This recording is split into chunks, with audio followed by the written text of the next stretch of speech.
Good evening. Menachem Begin, Israel's new right-wing prime minister, finished 2 days of talks with President Carter today and then announced he was prepared to go to a Geneva conference to talk peace with Israel's Arab enemies. Mr. Begin came to Washington saying he had a plan for peace in the Middle East. Israeli radio reports he told Mr. Carter he would accept large-scale withdrawals from 2 territories occupied by Israel since 1967, the Sinai and the Golan Heights, but not from the West Bank of the Jordan. At a press conference this afternoon, Mr. Begin was silent on these details.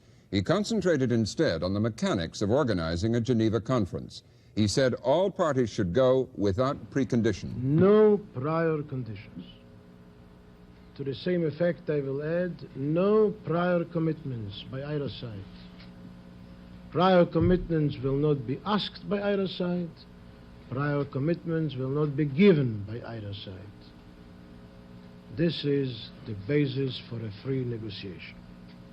Although he said no prior conditions, Mr. Begin appeared to be making at least one prior condition himself.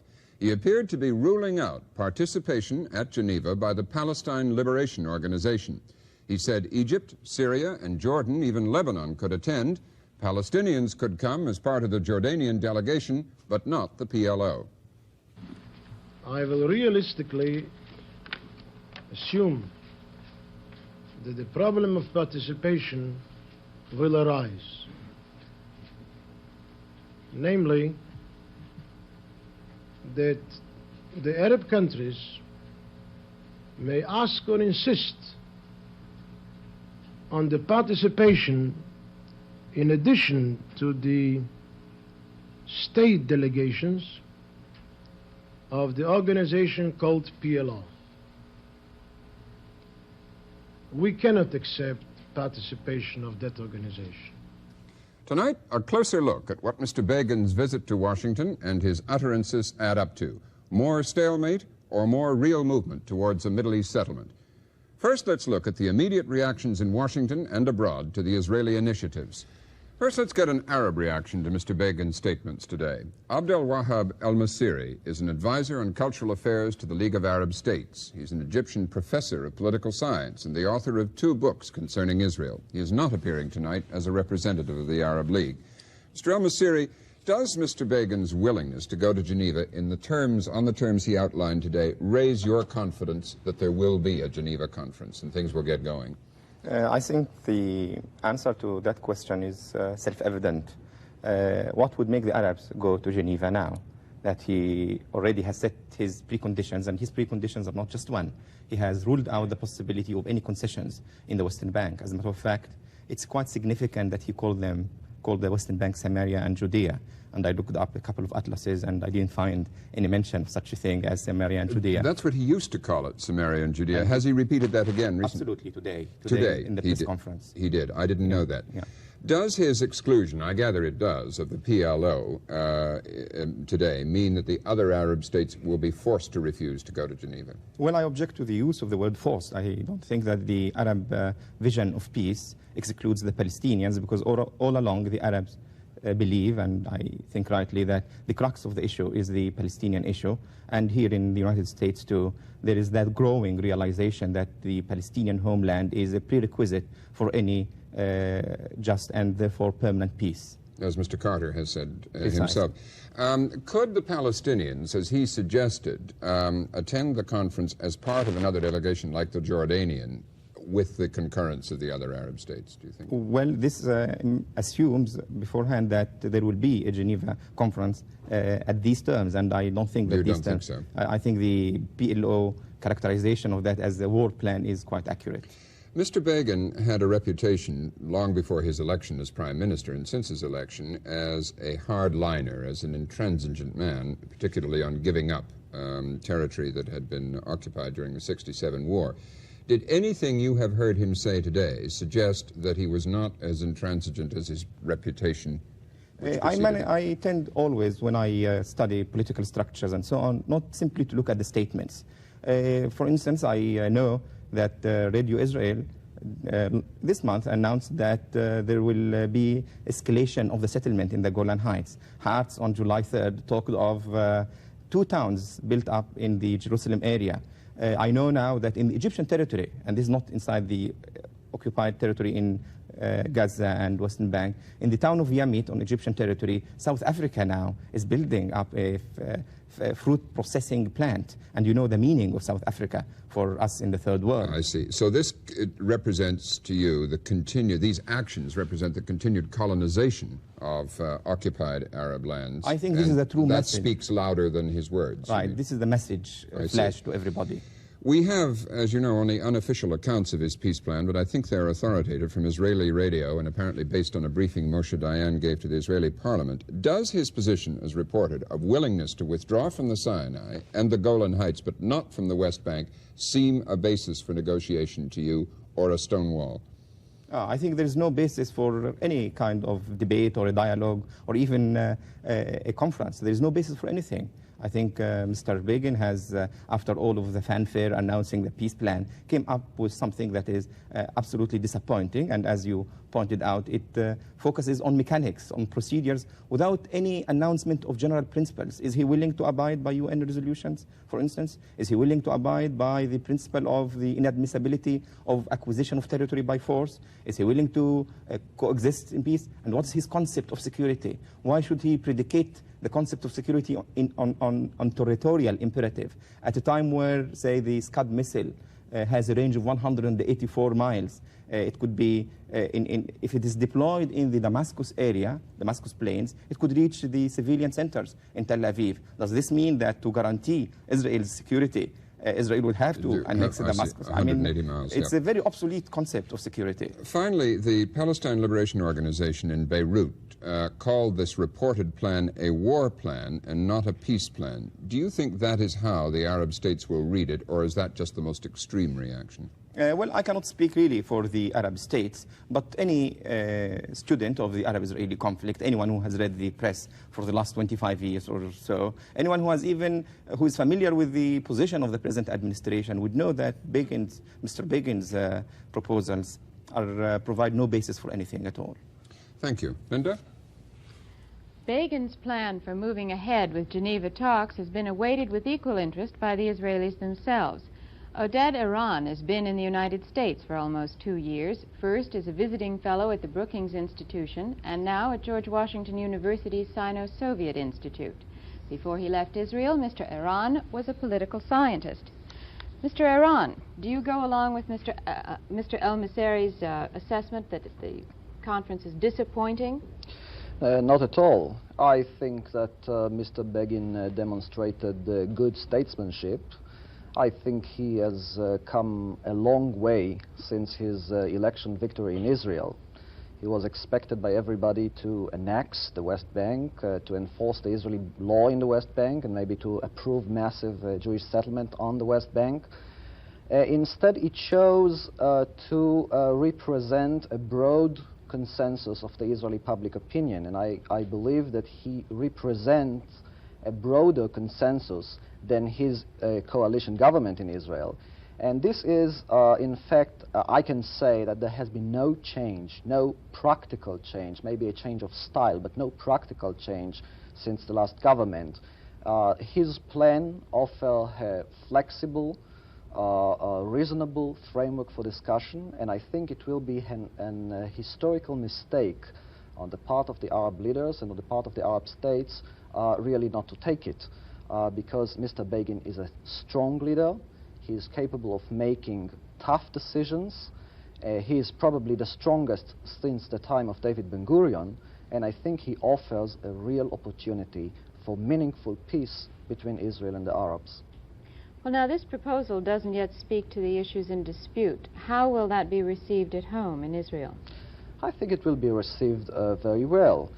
As I said, it does represent the Israeli consensus that there may be several, or there may be substantial territorial concessions on the Sinai front, on the Golan Heights, substantial withdrawal.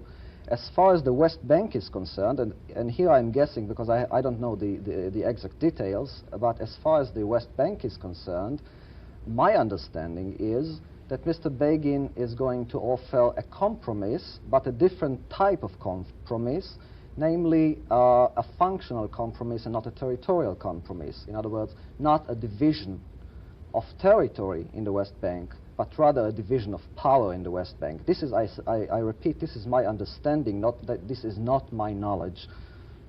Well, now, doesn't it really mean, though, when you go to Geneva and have a variety of negotiations going on simultaneously at Geneva without really laying out the issues yet, that Israel is playing for time, Israel is delaying? Oh, definitely not. I think, as I said, I think Mr. Begin is very serious, and I think the idea is that Egypt is more interested in the Sinai than it is interested in the Palestinian issue. And Egypt has already demonstrated this in September 75, when it was willing, against the Palestinian will, to sign the Sinai II agreement on in the Sinai. And therefore, I don't see why Egypt would not go along with Mr. Begin and separate the issue of the West Bank from the issue of the Sinai. And the same, I think, maybe to a lesser extent, but it can be expected from Syria. I think Mr. Begin is really offering Egypt a deal, and I think there is, it would be really unfortunate if Egypt and Syria will not accept it. What about Mr. Begin himself? We've heard that he's an ideologue, a hardliner. We've heard that he could be a crafty politician capable of some kind of surprising compromise. Which Begin did we see today? Well, we have definitely seen both Mr. Begins. Mr. Begin is definitely a true believer in the Zionist idea. At the same time, Mr. Begin has shown himself, even if we take the evidence from Israeli domestic politics since the time he was elected, he has shown himself to be rather pragmatic in terms of negotiating with other forces and with people of different convictions than his. And as I said, he represents national consensus today and not his own convictions only. And therefore, I think if this is the pattern, I think that this suggests something about his behavior in the Geneva conference. I am quite optimistic about his ability to negotiate sincerely and genuinely and with goodwill with the Arab states. Thank you, Mr. Iran. Robin? The United States' view of all this is also important. Washington, in the Ford and Carter administrations, has been playing a pivotal role in trying to bring the parties to a settlement together. Joseph Sisko, as Undersecretary of State for Political Affairs, was intimately involved in Henry Kissinger's step-by-step diplomacy, which led to the interim agreements that Linda referred to a moment ago. Prime Minister Begin has laid down a kind of general scheme for this conference, 3 or 4 commissions.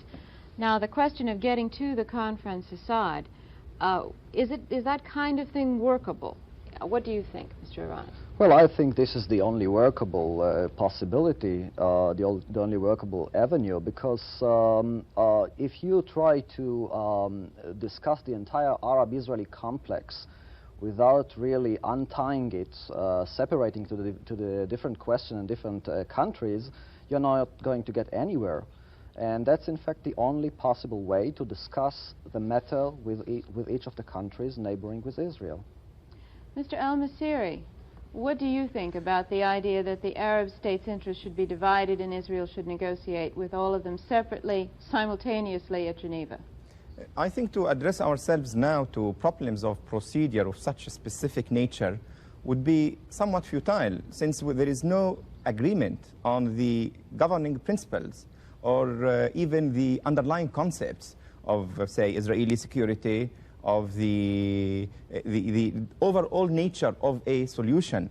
I think the Arab strategy has been to discuss some kind of a middle-level solution that does not address itself, say, to some of the basic ideological issues, nor would sink to the problems of procedure.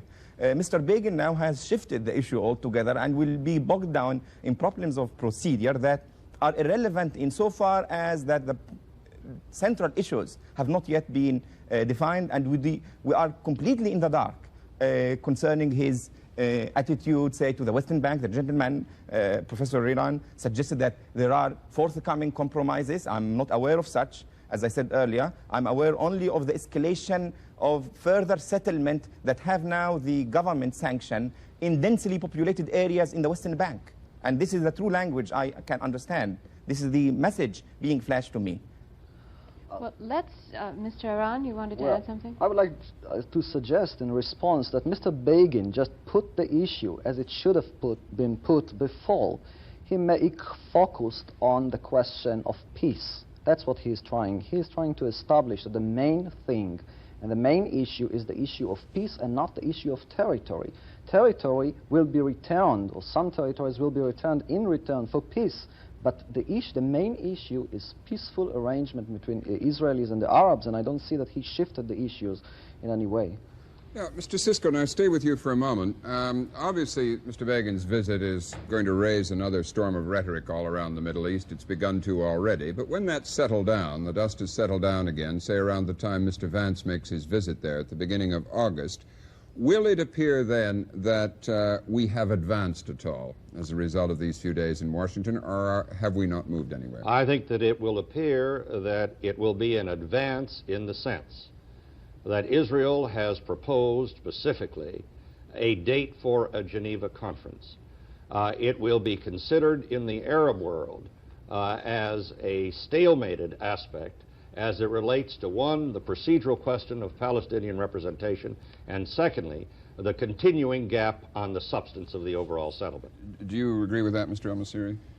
Well, I think the Palestinian question would be procedural if Mr. Begin had made some statements concerning the principle. Yeah, but on the question of will we see, when the dust has settled down, everybody's had their say, will we see that we've got somewhere, or we're where we were before Mr. Begin came to Washington? No, frankly, I think we'll see more question marks, question marks. Question marks. Let me raise this other prospect. A number of people have been saying for several months that, taking the most pessimistic scenario, they saw a possibility of another war in the Middle East.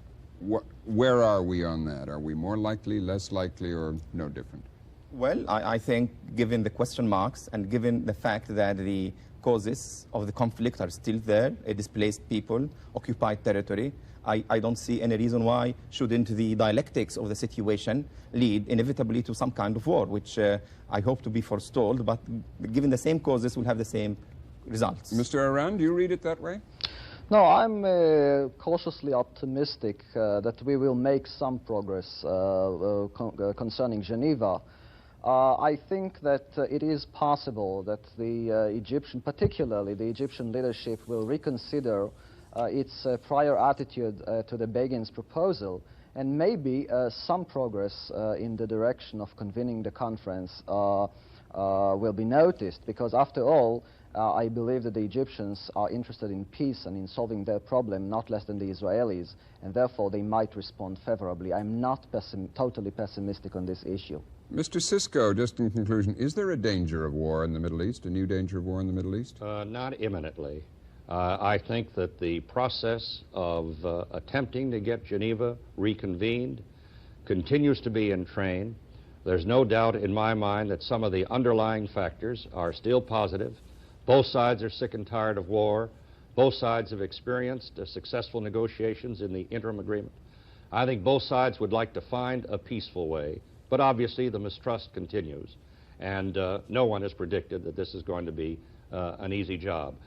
If, however, we achieve a failure, then obviously there's a great risk of heightened tensions. Well, thank you, Mr. Sisko and Mr. Aran. Good night, Linda. Good night, Robert. And thank you, Mr. al-Masiri. That's all for tonight.